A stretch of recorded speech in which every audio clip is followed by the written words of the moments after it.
Hey Ghostbusters fans, I'm JoeFan82 here with another action figure review. Today I'm looking at Winston Zeddemore from the new Ghostbusters Plasma Series line. I'm a little late to the game getting these, but I've managed to get my hands on a few, and this first one is Winston.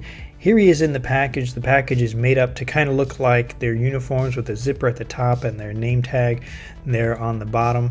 And they're looking really good in the package with a lot of accessories and build-a-figure piece ages 4 and up, and this is made by Hasbro. On the side we have some imagery for the other members of the team, Winston, Peter, Ray, and Egon. On the back is a cross-sell for the other figures. Interesting that these are not images of the actual figures, but it looks like CGI representations of the figures, so that's kind of interesting. And Winston is highlighted, and this the red line goes up to a little sentence about him. Winston is the voice of reason. Winston's the one you want in your corner when times get tough, and some other languages there. And on the left we see the logo and build a ghost, Vince Clortho, and you see the numbers for the parts correlate with the figures that come with those parts. And we have a little bit of some graphical Proton Pack stuff there on the side, and back to the front. Here he is out of the package. He is looking just like Winston did in the first movie. I think they did a great job, with the sculpt on this. Look at this face sculpt. I'm staring at a young Ernie Hudson here, guys. I think they did a great job with this. With this new facial printing technology, they can really just do a good job getting an actor's likeness. And the uniform looks right. It's a creamish color. It's got his name there in red, Zeddemore. He's got Ghostbusters logo on his right shoulder, black elbow pads, black gloves, a white belt with a walkie-talkie sculpted on the side, this yellow cord coming down, and this smaller black cable. So some nicely sculpted details on the figure, and rounding out the outfit are some shiny black boots. Let's look at his articulation. His head has a little bit of up and down, and kind of a tilt on the side with his neck joints.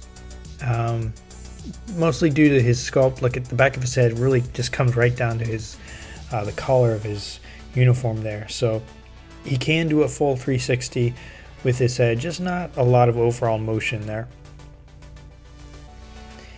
And he can do a little bit of side to side.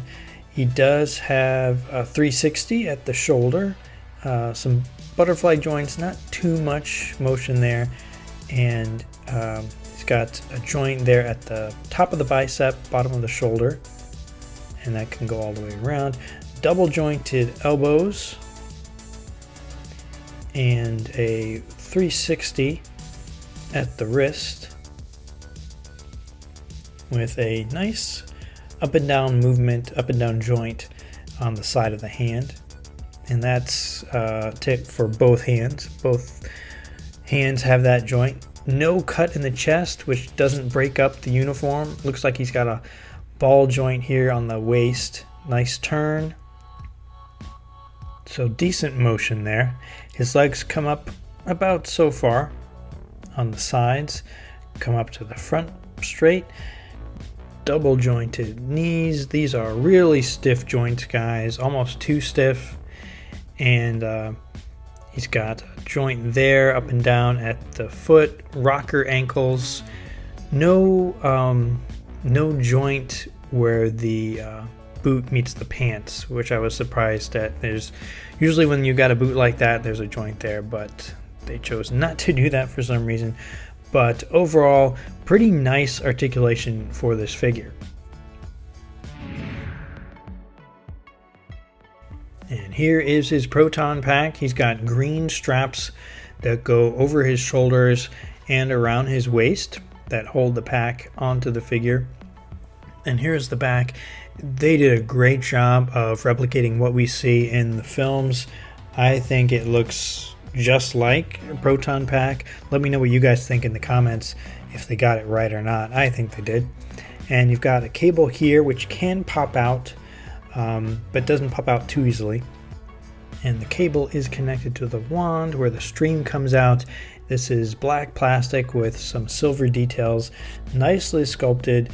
This looks like it's a little bit longer than what was actually in the film. The film version looks like it's a few inches shorter than this, but still it looks pretty good. So let's go ahead and put this Proton Pack on Winston. First thing you're going to do, put his right arm up, and that's going to go through the hole on the side. Then you're going to stick his head up through the middle, bring the strap around, and there's a peg on the Proton Pack that plugs into the hole on his back. And that slides in pretty easily. It's nice and snug. And this is going to go over the peg on the side. And it's not too tight, not too loose. Pretty much a perfect fit here. And it's nice and snug, not going to fall off.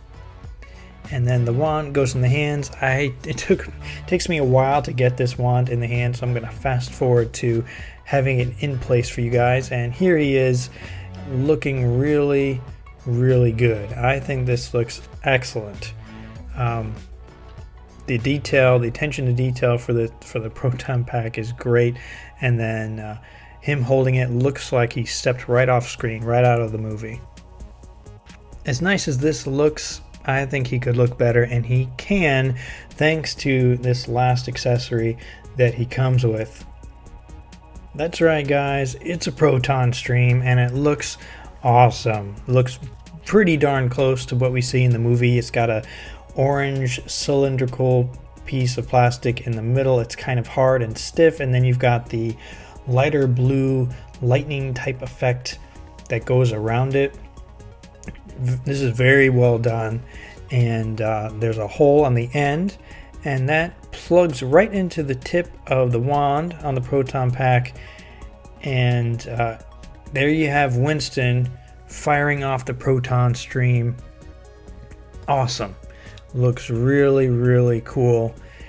And you don't have to worry about crossing the streams with the other Ghostbusters, because Winston is the only one that comes with this accessory, which is mind-blowing to me. I would think this would be essential for each of the Ghostbuster figures. So Hasbro missed the mark on that point. Here is the Build-A-Ghost part. This is one of the legs for the demon dog, and it looks pretty good. Nice, really nice detail in the sculpt, and I'll just have to see how the whole thing looks once I get all of the pieces. Something else that I noticed about this figure that is a bit of a disappointment is that he doesn't exactly scale with other 6-inch figures that Hasbro has produced, which was a big surprise. I would think they would try to make it as close as possible to the rest of their lines, because we know people like to mix properties. But I've got the tape measure here, and this guy Winston is closer to 5.5 inches rather than 6, so you can see he's actually a little bit shorter than Old Man Wolverine there, who is the shortest mutant, and quite a bit shorter than Gambit. A nice little detail that they added was this hole on the bottom of his wand actually plugs into this peg on the side of the Proton Pack, so he can store the wand on his back and not have to hold it. That way his hands are free to enjoy a nice hot dog on the streets of New York while he's out busting ghosts. The designers obviously paid great attention to the details for the design of the figure.